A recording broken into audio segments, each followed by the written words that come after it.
Assalamualaikum warahmatullahi taala wabarakatuh. Nama saya Muhammad Afif Iskandar bin Muhammad Fazri.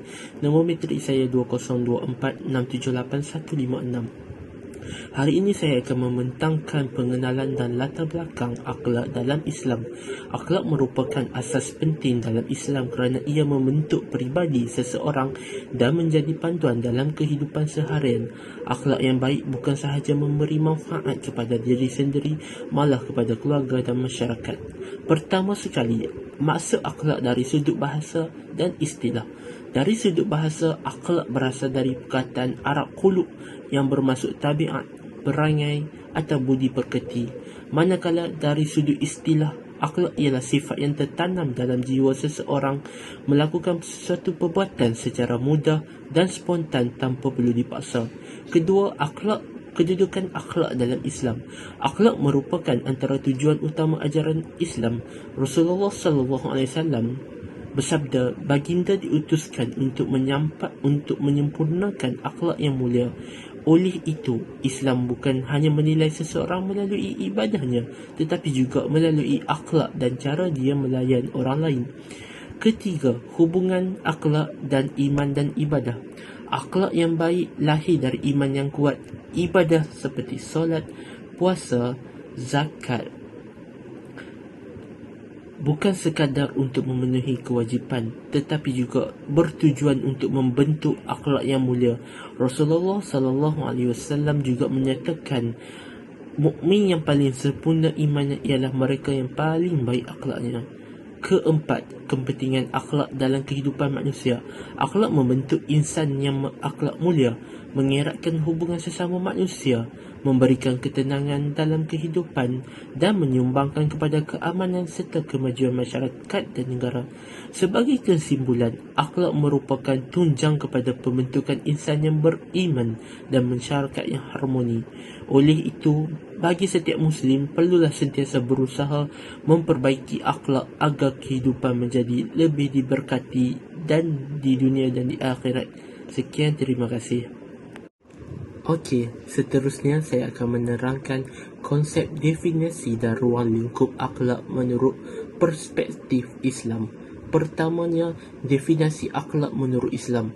Akhlak ialah sifat yang tertanam dalam diri seseorang hingga mendorongnya melakukan perbuatan secara mudah, ikhlas dan spontan kerana Allah Ta'ala. Sama ada perbuatan itu buruk ataupun baik. Oleh itu, Islam sangat menitik beratkan pembentukan akhlak yang mulia. Kedua, perbezaan antara akhlak moral dan etika. Akhlak berpatungan Al-Quran dan As-Sunnah serta bersifat kekal.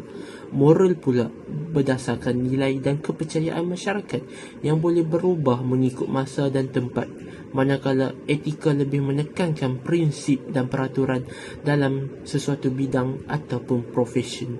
Ketiga, pembahagian akhlak. Akhlak dalam Islam merangkumi 4 aspek utama, iaitu akhlak pada Allah Subhanahu Wa Taala dengan mentaati segala perintahnya, akhlak pada Rasulullah Sallallahu Alaihi Wasallam dengan mencintai dan mengikuti sunnah baginda Sallallahu Alaihi Wasallam, akhlak kepada manusia seperti bersikap jujur, adil dan saling menghormati. Yang terakhir, akhlak kepada alam sekitar dengan menjaga kebersihan dan memelihara Al-Quran, ciptaan Allah Subhanahu Wa Taala. Kesimpulannya, akhlak Islam bukan sekadar mengatur hubungan sesama manusia, tetapi juga hubungan dengan Allah, Rasul dan alam sekitar bagi melahirkan insan yang beriman serta masyarakat yang harmoni. Sekian, terima kasih. Perbincangan ini akan diteruskan daripada sahabat saya. Assalamualaikum dan salam sejahtera. Saya Muhammad Fadli dan dalam bahagian ini saya akan menerangkan tentang sumber dan prinsip pembentukan akhlak dalam Islam.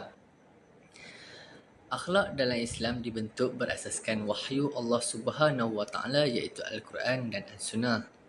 Kedua-duanya menjadi sumber utama yang membimbing umat Islam dalam membentuk akhlak yang baik serta menjalani kehidupan mengikut syariat Islam.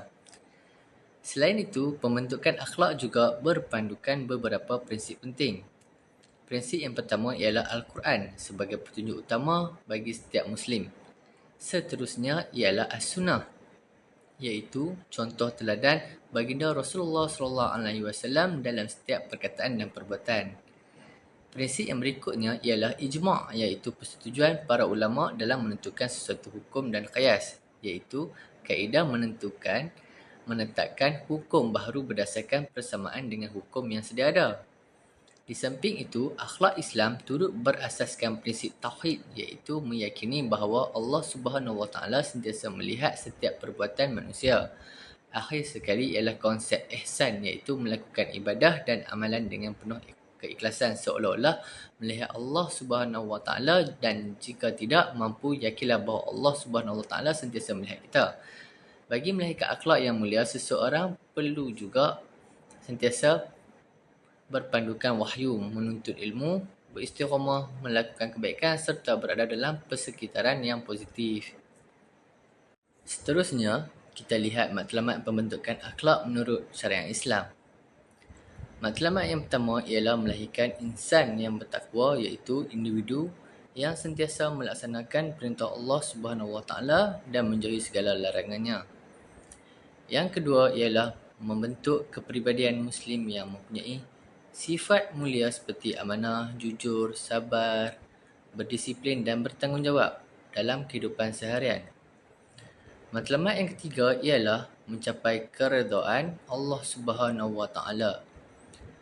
Akhlak yang baik bukan sahaja memberi manfaat kepada manusia, malah menjadi jalan untuk memperoleh kebahagiaan di dunia dan di akhirat. Selain itu, pembentukan akhlak juga bertujuan memelihara keharmonian masyarakat melalui sikap saling menghormati, bekerjasama dan hidup dalam suasana yang aman. Akhir sekali, pembentukan akhlak membantu merealisasikan maqasid syariah, iaitu memelihara agama, nyawa, akal, keturunan dan harta demi kesejahteraan umat. Sebagai kesimpulannya, sumber prinsip dan matlamat pembentukan akhlak saling berkait dalam membentuk generasi Muslim yang berilmu, beriman dan berakhlak mulia. Sekian, terima kasih. Kita teruskan slide seterusnya bersama rakan sepasukan saya, Afif. Terima kasih. Assalamualaikum dan salam sejahtera. Nama saya Muhammad Afif bin Muhammad Mahdi. Saya akan meneruskan pembentangan mengenai peranan akhlak dalam pembinaan individu, keluarga dan masyarakat. Sebelum ini, sahabat saya telah menerangkan tentang matlamat pembentukan akhlak menurut syariat Islam, iaitu untuk membentuk insan yang bertakwa, berakhlak mulia dan memperoleh keredaan Allah. Persoalannya sekarang ialah, bagaimanakah matlamat tersebut dapat diterjemahkan dalam kehidupan seharian? Untuk menjawab persoalan tersebut, terdapat 3 aspek utama yang ingin saya huraikan, iaitu individu, keluarga dan masyarakat. Yang pertama, daripada sudut individu. Akhlak yang baik membentuk seseorang menjadi insan yang berdisiplin, amanah, bertanggungjawab serta mampu mengawal tingkah laku dan juga emosinya. Individu yang memiliki akhlak mulia bukan sahaja menjaga hubungannya dengan Allah, malah turut menghormati hak dan perasaan orang lain. Yang kedua, dari sudut keluarga. Akhlak menjadi asas kepada pembentukan keluarga yang harmoni. Apabila setiap ahli keluarga mengamalkan sikap saling menghormati, bertolak ansur dan jujur, serta bertanggungjawab, hubungan kekeluargaan akan menjadi lebih erat serta mewujudkan suasana yang penuh dengan kasih sayang dan saling mempercayai. Dari sudut masyarakat pula, akhlak yang baik menyumbang kepada keharmonian. Sikap seperti saling membantu, menghormati kepelbagaian, mematuhi undang-undang dan menjaga adab dalam pergaulan dapat mengurangkan konflik serta mengukuhkan perpaduan dalam kalangan masyarakat. Jelaslah bahawa pembentukan akhlak bukan sahaja memberi manfaat kepada individu, malah menjadi asas kepada pembinaan keluarga yang sejahtera dan masyarakat yang aman. Seterusnya, saya akan menerangkan beberapa nilai akhlak utama dalam Islam yang menjadi asas kepada pembentukan individu, keluarga dan masyarakat yang sejahtera. Nilai yang pertama ialah amanah. Amanah bermaksud melaksanakan tanggungjawab dengan penuh kejujuran serta menunaikan segala hak yang telah dipertanggungjawabkan kepada kita. Sebagai contoh, apabila seseorang diberi kepercayaan untuk menjaga rahsia atau melaksanakan sesuatu tugasan, dia hendaklah menunaikan amanah tersebut dengan penuh tanggungjawab dan tidak menyalahgunakan kepercayaan yang diberikan. Nilai yang kedua ialah jujur. Kejujuran merupakan asas kepada kepercayaan dalam setiap hubungan. Individu yang jujur akan sentiasa berkata benar, tidak menipu dan tidak menyembunyikan fakta demi kepentingan diri sendiri. Apabila kejujuran diamalkan, hubungan sesama manusia akan menjadi lebih kukuh dan saling mempercayai. Selain itu, Islam juga menekankan nilai adil. Sifat adil bermaksud meletakkan sesuatu pada tempatnya serta tidak berlaku zalim atau berat sebelah dalam membuat keputusan. Apabila keadilan diamalkan, masyarakat akan hidup dalam keadaan yang lebih aman, harmoni dan saling menghormati. Seterusnya ialah ihsan. Ihsan bermaksud melakukan setiap pekerjaan dengan sebaik-baiknya kerana menyedari bahawa Allah sentiasa melihat amalan kita. Nilai ini mendorong seseorang untuk sentiasa ikhlas, bertanggungjawab dan memberikan yang terbaik dalam setiap amanah yang dipikul. Di samping itu, nilai-nilai seperti sabar, menghormati, bertanggungjawab, toleransi juga perlu diamalkan dalam kehidupan seharian. Nilai-nilai inilah yang menjadi asas kepada masyarakat yang beretika, bersatu padu dan hidup dalam suasana yang aman. Nilai-nilai mulia ini kita dapat lihat sewaktu kempen pilihan raya negeri Johor yang diadakan baru-baru ini. Kita dapat menyaksikan bahawa perbezaan pandangan merupakan perkara yang biasa dalam sebuah masyarakat demokratik. Namun, walaupun berbeza pendapat, setiap individu perlu mengamalkan sikap sabar, saling menghormati dan bertoleransi ketika menyuarakan pandangan. Selain itu, setiap pihak juga perlu bertanggungjawab terhadap setiap kenyataan dan perkongsian yang dibuat dengan memastikan maklumat yang disebarkan adalah sahih serta mengelakkan penyebaran fitnah ataupun berita palsu. Hal ini menunjukkan bahawa nilai-nilai akhlak amat penting dalam memastikan keharmonian masyarakat sentiasa terpelihara. Sebagai penutup, saya ingin memetik pandangan Imam Al-Ghazali yang menyatakan bahawa akhlak ialah sifat yang tertanam dalam jiwa sehingga daripadanya lahir perbuatan secara spontan tanpa perlu dipaksa. Pandangan ini mengingatkan kita bahawa akhlak bukan sekadar ilmu yang dipelajari atau teori yang difahami, tetapi perlu dibentuk, dibiasakan dan diamalkan sehingga menjadi sebahagian daripada diri kita.